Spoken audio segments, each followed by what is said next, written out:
ಎಲ್ರಿಗೂ ನಮಸ್ಕಾರ. ನಮ್ಮ ಅಡುಗೆ ಚಾನೆಲ್ಗೆ ಸ್ವಾಗತ.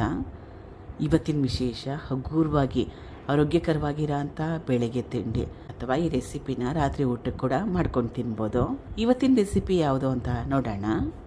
ಮೊದಲನೇ ಸ್ಟೆಪ್ಪಲ್ಲಿ ಬಟ್ಲನ್ನು ತೊಗೊಂಡಿದ್ದೀನಿ. 3/4 ಗ್ಲಾಸಷ್ಟು ಅವಲಕ್ಕಿ, ಗಟ್ಟಿ ಅವಲಕ್ಕಿನ ಉಪಯೋಗ ಮಾಡಿದ್ದೀನಿ. ತೆಳು ಅವಲಕ್ಕಿನ ಕೂಡ ಉಪಯೋಗ ಮಾಡ್ಬೋದು. ಅವಲಕ್ಕಿನ 1-2 ಸಲ ಚೆನ್ನಾಗಿ ತೊಳಿಬೇಕು, ಕ್ಲೀನ್ ಮಾಡ್ಕೋಬೇಕು.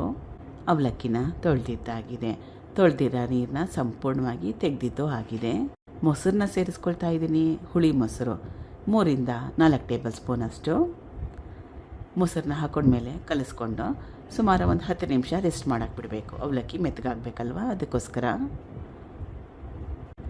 10 ನಿಮಿಷ ಆದಮೇಲೆ ಅವಲಕ್ಕಿ ಮೆತ್ತಗಾಗಿದೆ. ಕೈಯಲ್ಲೇ ಈ ರೀತಿಯಾಗಿ ಚೆನ್ನಾಗಿ ನುಣ್ಣಗೆ ಮಾಡ್ಕೋಬೇಕು, ಮ್ಯಾಶ್ ಮಾಡ್ಕೋಬೇಕು. ಇದಕ್ಕೆ ಜೋಳದ ಹಿಟ್ಟನ್ನ ಸೇರಿಸ್ಕೊಳ್ತಾ ಇದ್ದೀನಿ. 1-1.25 ಗ್ಲಾಸಷ್ಟು. ಇದಕ್ಕೆ ಬದಲಾಗಿ ಅಕ್ಕಿ ಹಿಟ್ಟು, ಗೋಧಿ ಹಿಟ್ಟು, ರಾಗಿ ಹಿಟ್ಟು ಇದನ್ನೆಲ್ಲ ಉಪಯೋಗ ಮಾಡ್ಬೋದು.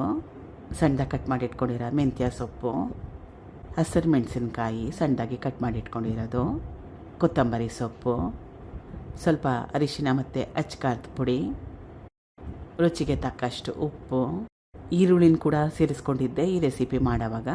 ಅದೇನೋ ಕ್ಲಿಪ್ಪು ಮಿಸ್ ಆಗೋಗಿತ್ತು, ಅದಕ್ಕೋಸ್ಕರವಾಗಿ ತೋರಿಸ್ಲಿಕ್ಕಾಗಲಿಲ್ಲ.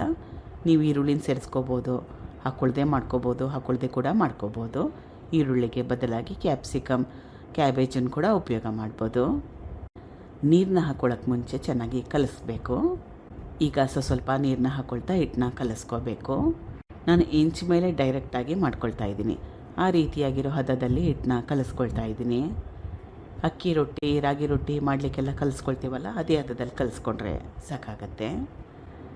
ಹಿಟ್ಟು ರೆಡಿಯಾಗಿದೆ. ಮೊದಲೇ ಹೇಳ್ದಂಗೆ ಡೈರೆಕ್ಟಾಗಿ ಹೆಂಚು ಮೇಲೇ ಮಾಡ್ಕೊಳ್ತಾ ಇದ್ದೀನಿ. ಒಂದು ಬಟ್ಲಲ್ಲಿ ನೀರು ಇಟ್ಕೊಂಡಿದ್ರೆ ರೊಟ್ಟಿನ ಹರಡೋದು ಸುಲಭ ಆಗುತ್ತೆ. ಸ್ವಲ್ಪ ಎಣ್ಣೆ ಹಾಕ್ಕೊಳ್ದೆ ಕೂಡ ಮಾಡ್ಕೋಬೋದು. ಮುಚ್ಚಿಡಬೇಕು. ಒಂದು ಕಡೆ ಚೆನ್ನಾಗಿ ಬೆಂದ ಮೇಲೆ ತಿರುವಾಕೋಬೇಕು. 2 ಕಡೆ ಚೆನ್ನಾಗಿ ಕ್ರಿಸ್ಪಿ ಆಗೋವರೆಗೂ ಬೇಯಿಸ್ಕೋಬೇಕು. ಸಕ್ಕ ಟೇಸ್ಟಿಯಾಗಿರುತ್ತೆ. ಮೇಲ್ಗಡೆ ಕ್ರಿಸ್ಪಿ ಆಗಿರುತ್ತೆ, ಒಳಗಡೆ ಸಾಫ್ಟಾಗಿರುತ್ತೆ. ಒಂದು ಸಲ ಟ್ರೈ ಮಾಡಿ ನೋಡಿ. ಈಗ ಇದಾಗಿದೆ. ಕಾಯಿ ಚಟ್ನಿ ಜೊತೆಗೆ ಬೆಸ್ಟ್ ಕಾಂಬಿನೇಷನ್ನು, ಅಥವಾ ಚಟ್ನಿ ಪುಡಿ, ಉಪ್ಪಿನಕಾಯಿ ಇದ್ರೂ ಕೂಡ ಸಾಕಾಗುತ್ತೆ. ಮಿಕ್ಕಿರೋದಕ್ಕೆ ಸೇಮ್ ಪ್ರೊಸೆಸ್ನ ಫಾಲೋ ಮಾಡಿ. Thank you for watching. ಧನ್ಯವಾದಗಳು.